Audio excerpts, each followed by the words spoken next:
Köszöntöm nézőinket, Fordított világ című sorozatunk második részét látják. Üdvözlöm a vendégeket, itt van velünk Elekes György, aki a LEG Magyarország ZRT üzletfejlesztési igazgatója, és Kincse Szabolcs, a nyes.hu főszerkesztője. Köszönöm, hogy elfogadták a meghívást. Hát kérem tisztelettel, mostanában ugye az emberek már kevesebbet olvasnak újságot, és egyre többet néznek internetet, viszont nagyon sokan nem tudják, hogy éppen milyen portálokra érdemes rákattintani. Az elmúlt adásban, ugye a fordított világban a nyelvtanulásról, a fordításokról, a nyelvészetről volt szó, és én most meglepődtem, amikor ezt a sorozatot folytatva fölépítettük a beszélgetéseknek a menetét, hogy a nyelvvel és a tudománnyal is foglalkozik a LEG Magyarország. Na most miért? Hát egy fordító cég, ami szoftvereket, illetve különböző, ugye múltkor beszélgettünk, hogy tudom én, telefonoknak a használati útmutatóját 30 nyelvre fordítjátok, akkor nekem teljesen furcsa, hogy egy Nyelv és Tudomány című internetes portált is a szárnyaitok alá vesztek. Ez nekem valahogy nem jön össze. 2006-ban elkezdtünk nyelvvel foglalkozni, és fordításokat végeztünk a megrendelőink számára. Egyszerű megközelítésben mi egy fordítóiroda vagyunk, de mi sokkal inkább szeretnénk magunkat nyelvi szolgáltatóként föltüntetni. Ebben a nyelvi szolgáltatásban rengeteg minden belefér. Egy-két év alatt megerősödtünk annyira, hogy elkezdtünk körülnézni, hogy mit tudunk még ajánlani az ügyfeleinknek, mit tudunk még ajánlani a közösségnek, az embereknek, akár ingyen, nem pénzért, ami kapcsolatos a nyelvvel, és ami azt tudja bizonyítani, hogy mi ennek a területnek szakértői vagyunk. Úgyhogy körülbelül 2 évvel később, 2008-ban elkezdtünk tervezni egy olyan portált, ahova nyelvvel, nyelvészettel, de általában inkább a nyelv az összefoglaló és az összekötő kapocs, ezzel kapcsolatos cikkeket szándékoztunk föltenni. Sokáig terveztük, majd 2009, egy évvel később, 2009 nyarán el is indítottuk ezt a portált. Most számomra ez azért érdekes, mert tulajdonképpen ez egy misszió is lehetne, mert a mai médiákban, és ebben a televíziót, rádiót és az internetes portálokat is beleértem, hát ilyen típusú dolgokkal nem igen szoktak foglalkozni, mindenki azt nézi, hogy mi a népszerű, elhangzott itt az előzetes beszélgetésben, hogy le kell tolni hozzá jóformán a bugyit, hogy odafigyeljenek az emberek valamilyen témára. Most akkor a nyelvészeti témát hogy lehet érdekessé tenni? Hát igen, ezt elég sokan felrótták nekünk, hogy nem gondoltuk rá át ezt a dolgot rendesen, hogy valami ilyesmire, ilyen nagy fába vágjuk a fejszénket. Gondolkoztunk is rajta sokat, hogy hogyan lehetne érdekesebbé, színesebbé tenni ezt a témát. Szerencsére az élet rácáfolt erre a dologra, mert elég szép számú olvasónk van, tehát ez is azt bizonyítja, hogy a nyelv és a nyelvvel kapcsolatos témák, tematikák nagyon sok embert vonzanak. De az egyik nyelvészt hadd idézzem, aki nagyon fontos szerzőnk, Kálmán László mondta egyszer, hogy a nyelv az olyan, mint a foci meg a szex, mindenki azt hiszi, hogy ért hozzá, és ez a dolog ez elég szépen bebizonyosodott így a gyakorlati tapasztalatok alapján, tehát most pillanatnyilag ilyen 200-250 ezer körüli olvasónk van. Úgyhogy úgy tűnik, és ez egyre bővül, hogy az embereket nagyon is érdekli az, hogy mi az a nyelv, meg mi irányítja a kommunikációt, és ezzel a határos témák. Na most egy hagyományos internetes portálon, mondjuk a 2 nagy portált nézem, akkor a hírek az egyik fele a politikával kezdődik, ugye a másik, ami be tudja vonzani a látogatókat, az a sport természetesen, a harmadik pedig a celeb világ, legalábbis úgy gondolják a nagyok. Itt pedig úgy kezdődik egy cikk, rögtön az elején mondom, hogy ühüm, aha, ühő. Hát hihetetlen. És akkor az ember elkezdi nézni. Tulajdonképpen nagyon-nagyon sok érdekesség és finomság van a magyar nyelvben, rettentően változatos, és hihetetlen nyelvi játékok sokaságát lehet a magyar nyelvvel megvalósítani. Tehát ha csak a kétértelmű szavakra, vagy a kétjelentésű szavakra gondolok, hát ezek mind előkerülnek benne. Mondjuk ez ilyen nagyon-nagyon naív kérdés, de ilyesmivel is foglalkozik a portál? Hát persze a magyar nyelv finomságai azok nyilvánvalóan szerepet kapnak a tematikánkban, de ez csak egy terület a sok közül.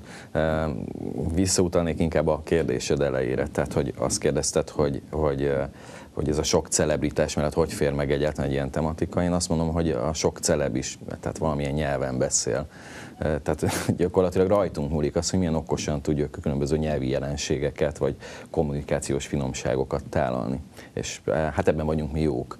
Tehát ez egyébként, amit kérdeztél, ez egy olvasói kérdés kapcsán született ez a cikk, hogy miért mondunk ilyeneket, mint amiket én mondok rendszeresen most a beszélgetésben. Ez a Nagyon sok olvasói kérdés érkezik. Ennek nagy része, egy jó része a magyar nyelvvel kapcsolatos természetesen. Eszembe jutott egy kabaré jelenet, amikor Lőrince Lajos bácsit megkérdezték, hogy a trafik szónak mi a múlt ideje, ugye a dohánybolt volt, én trafom, te trafik, ő pedig, vagyis a múlt időben pedig ő trafál, igen, és a múlt ideje a dohánybolt a trafiknak, na mindegy. Nézzük meg, hogy miket találunk ezeken az oldalakon, mert tényleg hihetetlenül érdekes. A hírek mellett természetesen nem azok a szokásos hírek találhatók, mint az egyéb portálakon, hanem például ilyen hírt találunk, hogy mitől ural az Ural, tehát miért kapta ezt a nevet, aztán mivel él az ember, és ez itt azért nagyon érdekes, mert mi is rengeteget foglalkozunk a fogyatékkal élők problémáival, és az emberek furcsán közelítenek a fogyatékosokhoz, és nem nagyon akarok erre rátérni, de tulajdonképpen nem igen tudjuk kifejezni magunkat. Tehát, hogyha azt mondjuk, hogy süket, akkor arra gondolunk, hogy az hülye. Ha arról beszélünk, hogy nyomorék, ugye ezek is inkább mint jelzők, és nem azt mondjuk, vagy azt kellene mondani, hogy kerekes székes, és most sarkítottam, és elnézést kérek mindenkitől, senkit nem akarok bántani, de nem is tudjuk ezeket a kifejezéseket normálisan használni. Ez a cikk erről szól? Igen, tehát ez egy rendszeresen előforduló probléma, hogy a fogyatékkal élő honfitársainkat milyen szavakkal kéne illetnünk, és hát elég sokszor eléggé bántóan fogalmazunk a médiában is. Nem csak fogyatékkal élők kapcsán, de akár kisebbségi, tehát cigányságra gondolok itt, tehát hogy hogyan nevezzük, tehát roma, cigány, siket, miért hívjuk siketnek. Ez egy nagyon fontos missziónk, mi erről nagyon sokat szoktunk írni. Ezt Amerikában úgy hívják, hogy PC, tehát Political Correctness in Language. Magyarországon is ez egy fontos téma, időnként egészen extrém dolgokba is áthajlik ez a polémia, és hát nyilvánvalóan ezeknek egy nagyon fontos területünk, tehát elég sok cikkünk szól erről a témáról is. Igen. Hányan dolgoztok ennél a portálnál? Szerzőink kb. 20-an vannak, tehát ők külsős szerzők. Ezek ilyen tudományos szakemberek egyébként? Igyekszünk úgy összeállogatni a szerzőket, igen, hogy adott esetben értsenek az, amiről írnak. És hát három fő dolgozik teljes állásban egész nap a szerkesztőségben, 2 szerkesztő, kollégáim Fejes László és Péli Péter, mind a 2 kitűnő munkaerő és nagyszerű szakember, egyikőjük az Harvardon végzett matematikus Péter, a László pedig a Nyelvtudományi Intézetben volt nyelvész, mielőtt hozzánk jött és hozzánk csatlakozott, és hát ez egy ilyen eléggé ütőképes csapat, tehát így eléggé izgalmassá tudjuk tenni a napi hírfolyamot.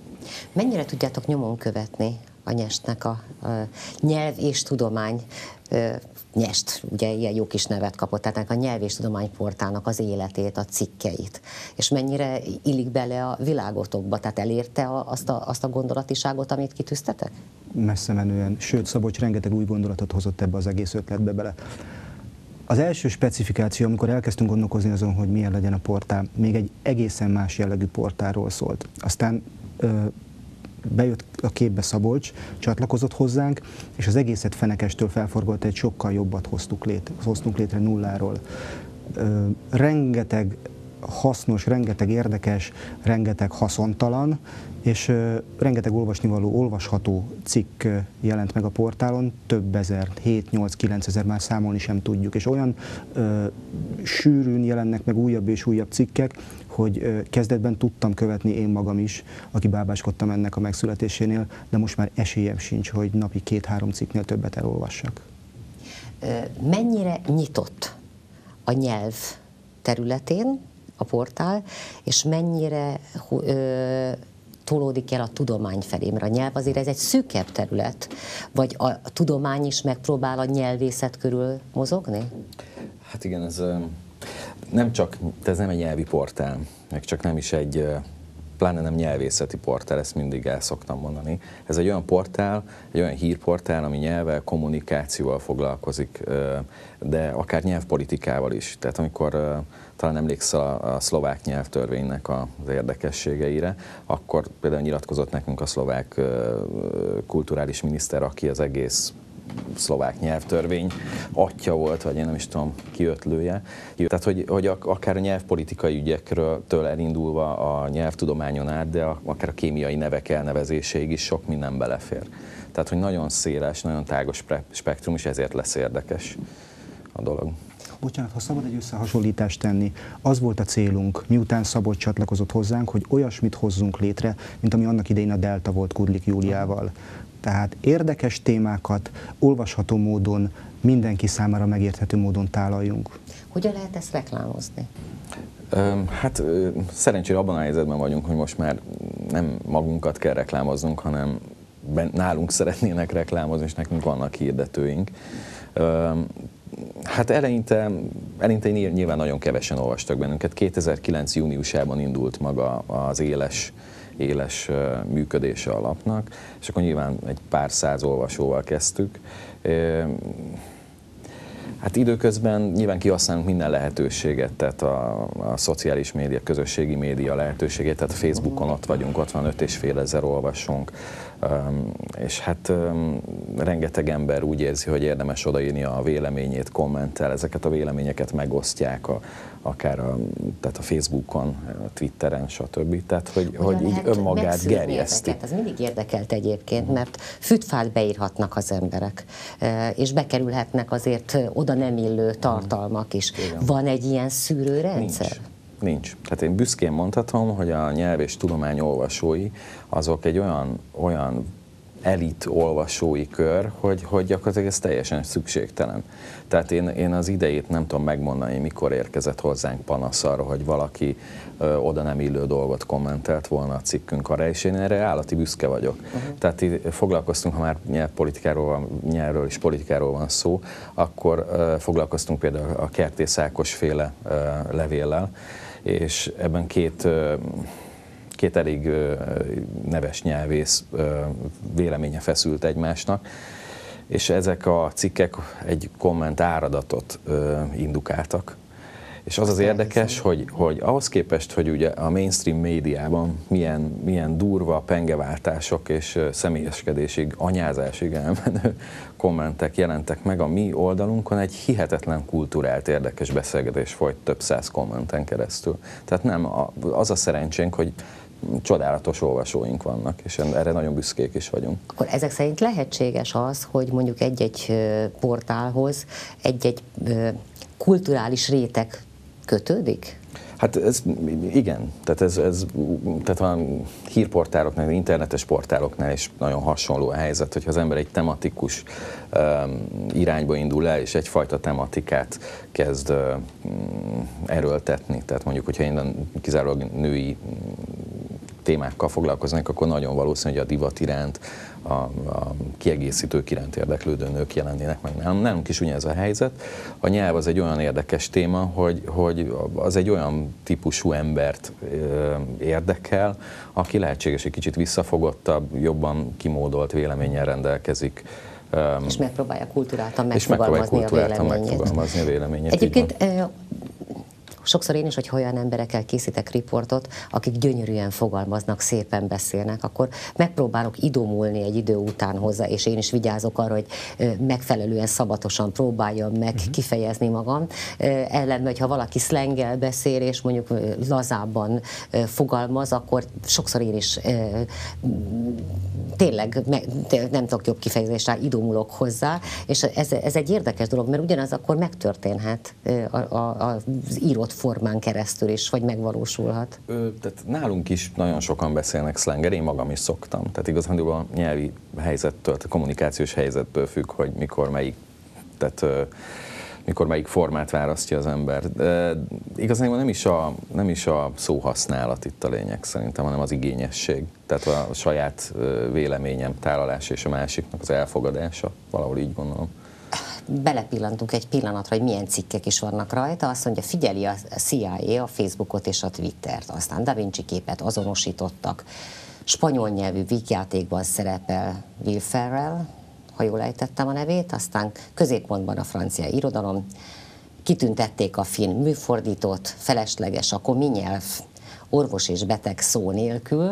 Ez lehet, hogy az állatokról szól egyébként, de lehet, hogy nem tudom, kiszorulhatnak a felsőoktatásból, tehát rengeteg, ez a mai napi friss oldal, hát ez eléggé széles skálán mozog a témáknak az összeválogatása. Ez a te feladatod egyébként? Vagy honnan szerzitek a témákat? Nem csak az én feladatom lenne, mert nyilván ez teljesen hihetetlen mennyiségű munka, tehát a portált működtetni is kell, és ez is az én feladatom.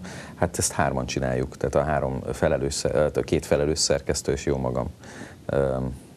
De ezek a cikkeket nem mind ti hárman írjátok, hanem a külső Nem, természetesen nem. Tehát, hogy a cikkek jó részét azt mi írjuk, hát a nyest.hu szerzővel ellátott cikkeket mi írjuk, illetve a saját nevünkkel aláírt cikkeket.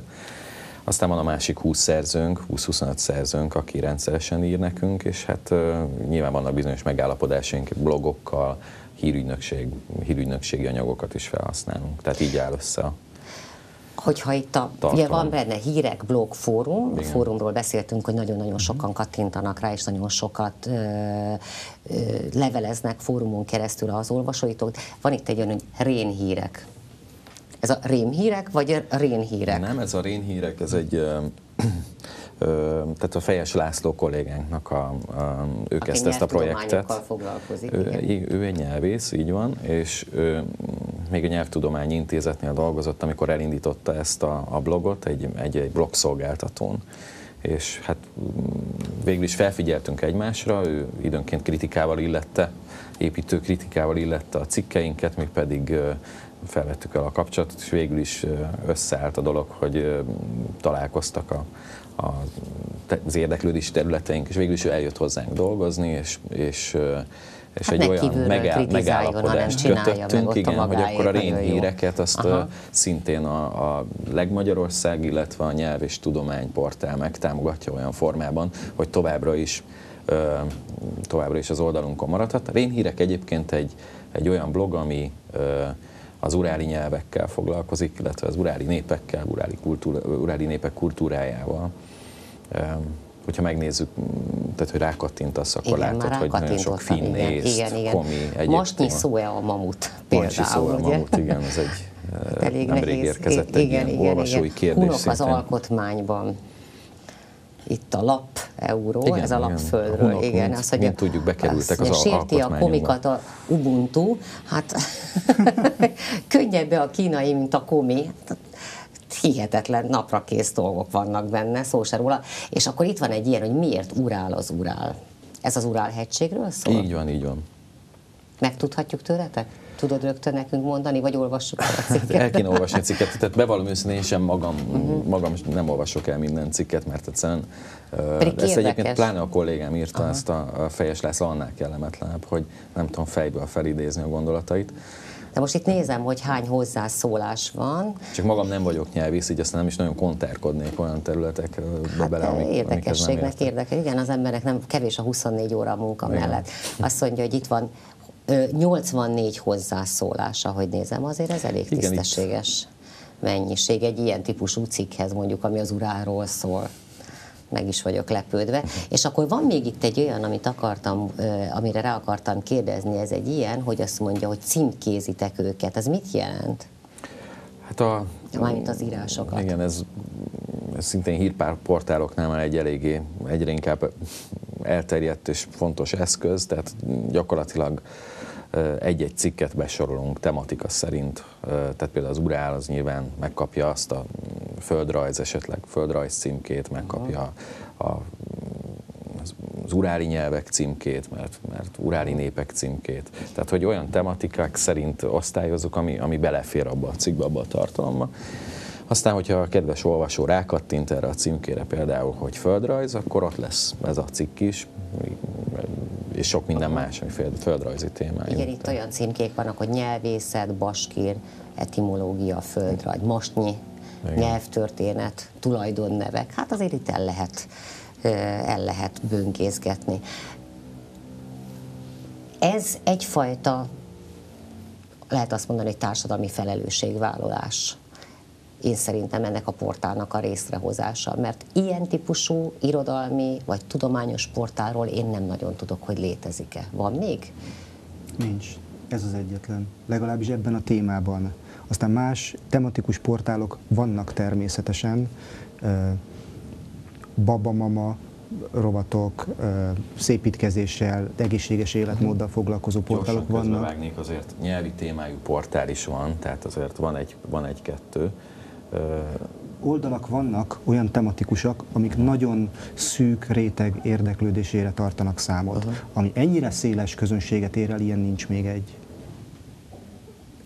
Ennek is egyébként, bocsánat, erre is szántuk. Tehát azt szerettük volna, kérdezted ezt a társadalmi szerepvállalást. Amikor ezt az egészet létrehoztuk, az volt a célunk, hogy adjunk valamit ennek a közösségnek, abból, amit mi egyébként a fordítási munkánk során megtermeltünk.